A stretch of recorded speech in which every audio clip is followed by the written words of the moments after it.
Hello and welcome back to another brand new series called Pro Review Series, where Pro stands for progressive and that's how we learn. In this series, I am going to be reviewing some of the images which I handpicked. These are sent to me by my followers and subscribers. I am going to give my feedback and some constructive criticism. Now, what does constructive criticism mean? This initiative is to help all those aspiring photographers to make improvements and get better at their shooting skills. I request you to watch this video right till the end and do not skip the video after seeing your very own image review, because there is lots to learn from other images as well. Let's begin.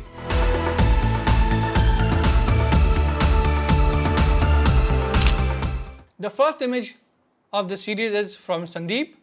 Below is his Instagram handle. You can go and check out his profile on Instagram. Let's begin with the review. Now, this is a very nice image. It has an HDR processing. We call this shot as landscape or seascape. We can see a nice, beautiful foreground leading us into the frame. In the center, we have the human element that shows the scale of the whole image. By just adding that one element of human, the whole thing changes. Now, if he had not added the human element, we would not know the scale of the whole image. The skies are very complementing and had a nice sense of motion. Now, coming to the constructive criticism part of this image, what could have been better here? The image could have been a bit brighter, or maybe a couple of stops more brighter. I find it to be a little over-processed. What I mean by over-processed is that there's too much of sharpening and it really kills the image. Too much of sharpening, saturation, exposure. There's a very fine line when you process an image. So you have to keep that in mind. So here Sandeep had ended up adding too much of sharpness, and the sharpness is not only in the rocks, it is also in the skies. So that has eaten up into the image. Another thing what I would have done is I would have used the double exposure of the same image, and I would have kept the skies softer.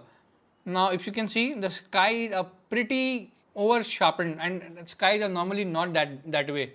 When you look at a dreamy or a nice sunset, the sky is nice and soft. So I would have added another layer of the same image and brushed out the top part of the sky and kept it nice and soft, and that would have made the image look more natural. So that's my take from this image. I would rate this image 3.5 upon 5. Second image we have received from Sautrick Chaudhary. His Instagram handle as below. He has sent us a bird photograph, a sunset one. Now what I can make out from this photograph, the good part is it has a nice contrast between the left and right side of the image. One side is dark and the other side is light. This gives a nice mood effect to the photo. Now this image has a beautiful silhouette style feel with the sun setting behind and all the other elements are dark. This also tells the story that the bird is home and it's sunset time, and that's when birds return home. Now coming to the constructive criticism part of this image, the composition of the image is a bit imbalanced. I would have definitely used the rules of third over here. It would have definitely worked very well. Now if you see the image, it is neither in the center nor it is on the rule of third. A rule of third would have really made this thing stand out. The frame is pretty tight here. I would have given it a little more wider frame, showing the surroundings, and probably kept the crop of this image to 16:9. To give it a more cinematic feel, I would have definitely kept the saturation a little more lesser by say around 20% to 30%. And that's it about this image. So I hope, Sautrick, you get some good learning out of this. Thanks for submitting your image. And I would give this image rating of 3.0 upon 5, and there is always a scope of improvement. The third image is from Manikaan Mani, his Instagram handle as below. It's a nice beautiful image with light trails on both sides using long exposure photography. Church in the center making a strong composition. The street light too have a nice starburst with a narrow aperture of f22. He has used ISO of 100 and kept the noise away. It's a very smart thing to do. Now coming to the constructive criticism part of this, the processing could have been better. More natural, because the colors are too faded unless he wanted to give this look, but then the processing could have definitely been better by keeping the color natural. I think he's used like a selective coloring to give that this kind of moody effect. I would have kept the frame a little wider to have more light trails leading into the frame and fill it, because we are focusing more on the long exposure.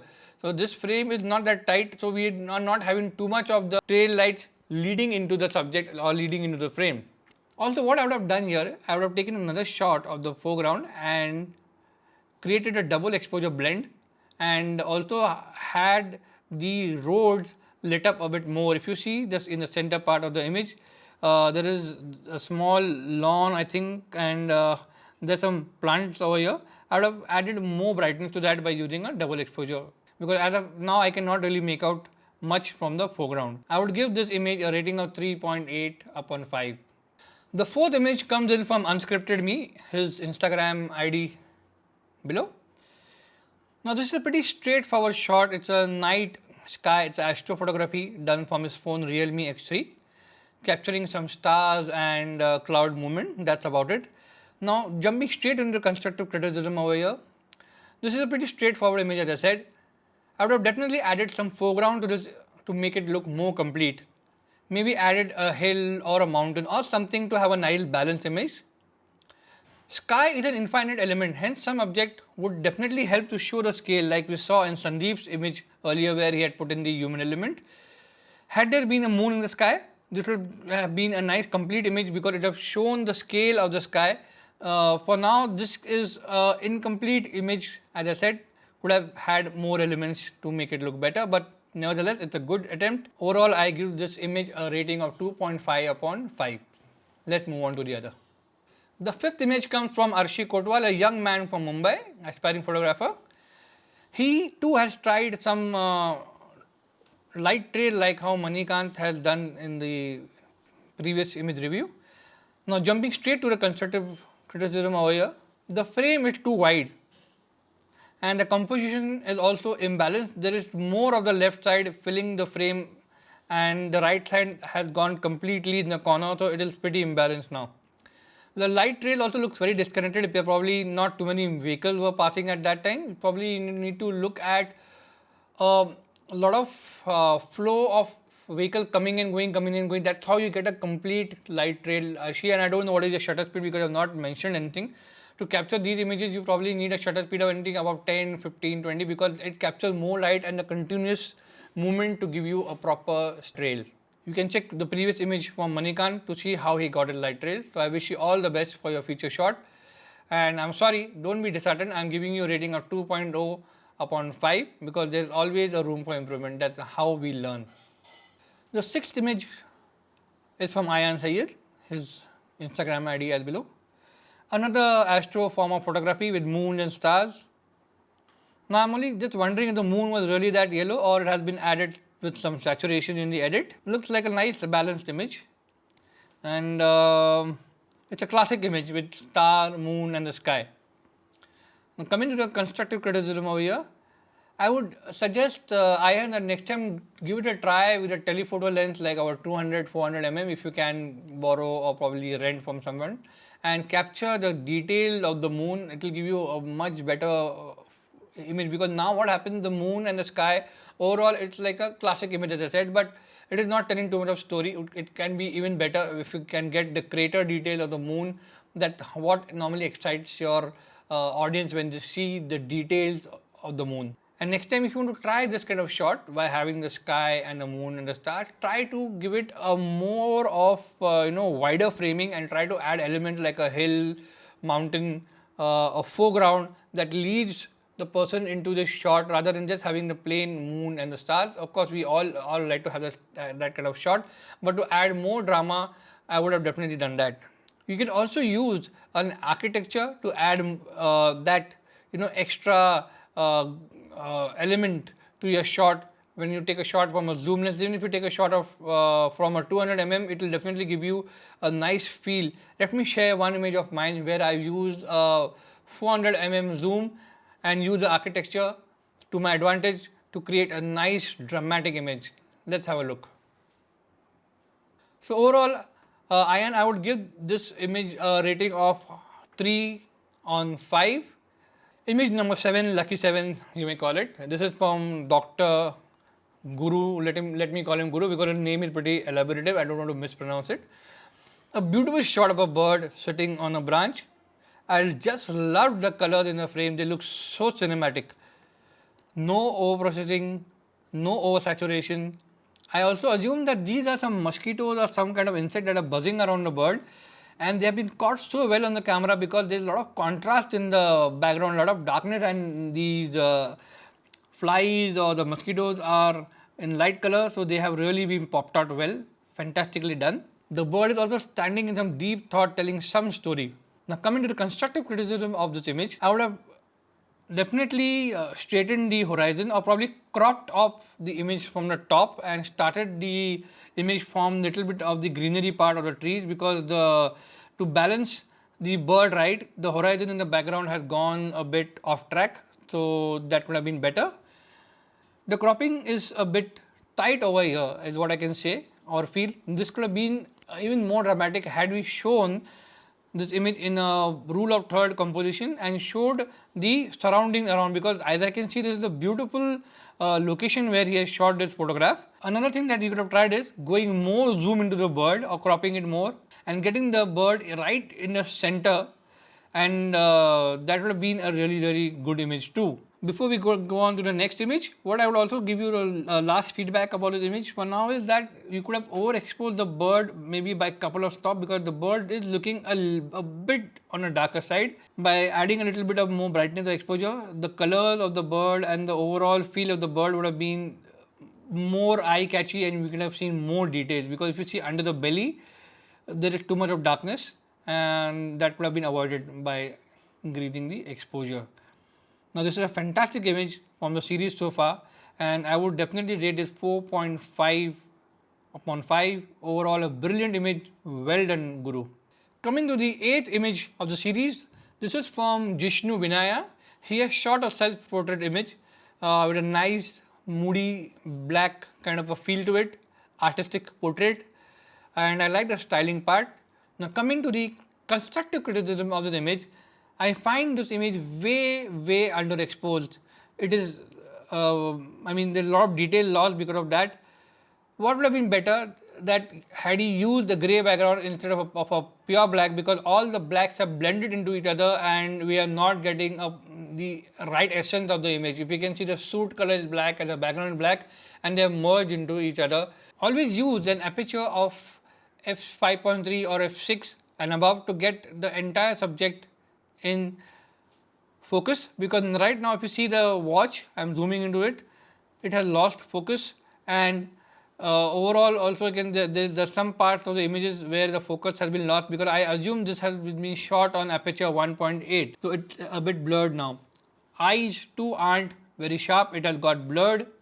Maybe the shutter speed was a problem or the right focusing.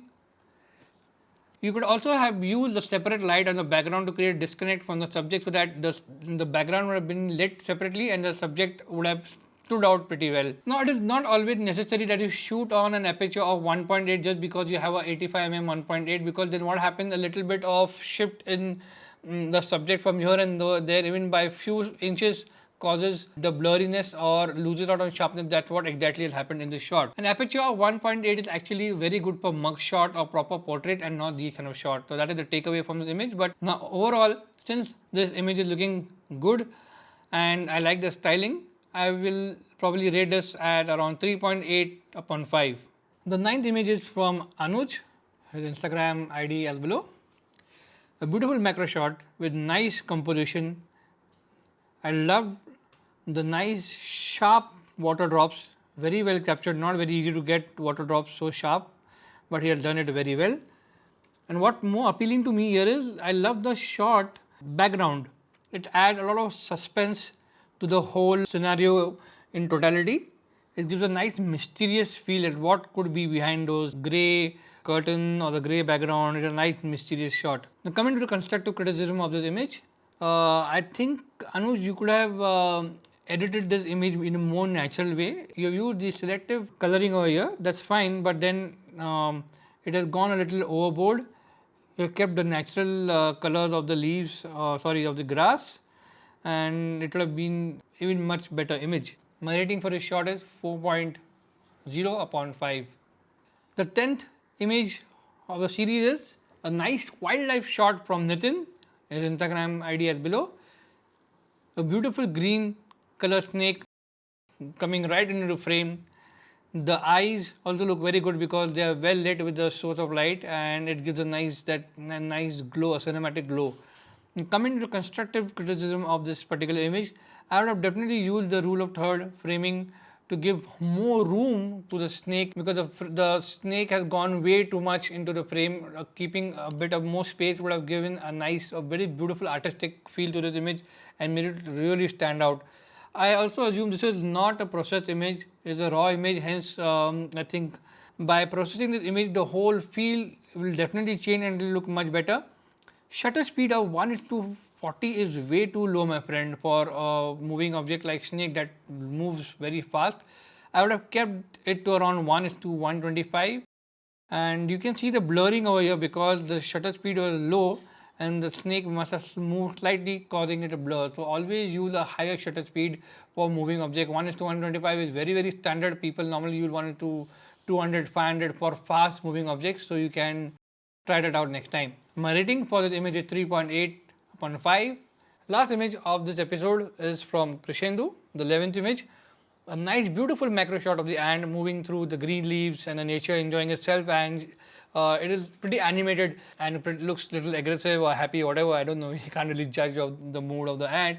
I like the lush colors of the leaves through which the ant is moving. A nice tack sharp image, so beautifully shot. Coming to the constructive criticism part of the image is that I would have definitely lowered the saturation of the leaves by around 20 to 25% because it is now a little bit on the higher side, the saturation part. Yes, and another important part is I would have definitely given some more space on the left of the ant's direction of travel to add a bit of story to show that it's a long journey going to travel, because now it is right in the center. These images look good when you have a little bit of space showing the direction in which the subject is traveling. Again, a rule of third help over here.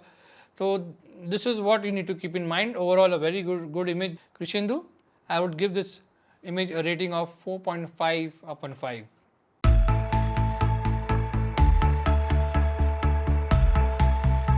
Hope the first episode was pretty insightful and you all really learned from the image reviews of your own images and others' images. That's how we learn together and we grow together. If you want us to review your images, please send them on the email mentioned here. We'll also provide a link in the description.